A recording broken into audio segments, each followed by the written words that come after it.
Hi guys, last video நம்ம என்ன பார்த்தோம்னா RFID ரீடர்னா என்னன்னு தான் பார்த்தோம். இந்த வீடியோவில் RFID எப்படி ஒர்க் ஆகுது அப்படின்றத பார்க்கலாம். RFID ரீடரை நான் வந்து ஆர்டினோ போர்ட் கூடயும் LCD டிஸ்பிளே கூடயும் தென் பஸர் கூடயும் கனெக்ட் பண்ணியிருக்கேன். இது எப்படி ஒர்க் ஆகுது அப்படின்றத இந்த வீடியோவில் டீட்டெயில்டாக பார்க்கலாம்.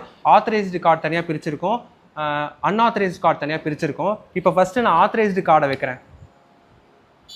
க்ரீன் கலர் லைட் எரியும், டிஸ்பிளேல நேம் ஷோ ஆகும், அந்த பர்சனோட நேம் உங்களுக்கு ஷோ ஆகும்.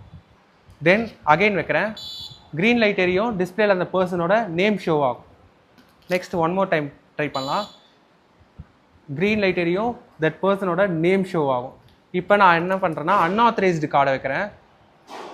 அன்ஆத்தரைஸ்டு கார்டு வைக்கும்போது ரெட் கலர் லைட் எரியும், தென் டிஸ்பிளேல வந்து அன்ஆத்தரைஸ்டு ஷோ ஆகும்.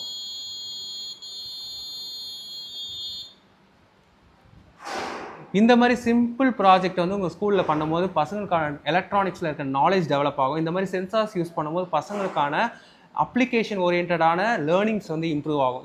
இந்த ப்ராஜெக்ட்கான கோடு சர்க்யூட் உங்களுக்கு வேணும்னு நினச்சினா டிஎம் பண்ணுங்கள். இந்த ப்ராஜெக்ட் என்ன டவுட் இருந்தாலும் நீங்கள் எனக்கு தாராளமாக டிஎம் பண்ணலாம். இந்த ப்ராஜெக்ட் எனக்கு வேணும்னு நினச்சினாலும் எனக்கு தாராளமாக டிஎம் பண்ணுங்கள், நான் உங்களுக்கு சென்ட் பண்ணுறேன். இந்த மாதிரி சயின்ஸ் வீடியோ வேணும்னு நினச்சா நம்ம சேனலை சப்ஸ்கிரைப் பண்ணுங்கள். Thank you so much. Bye by.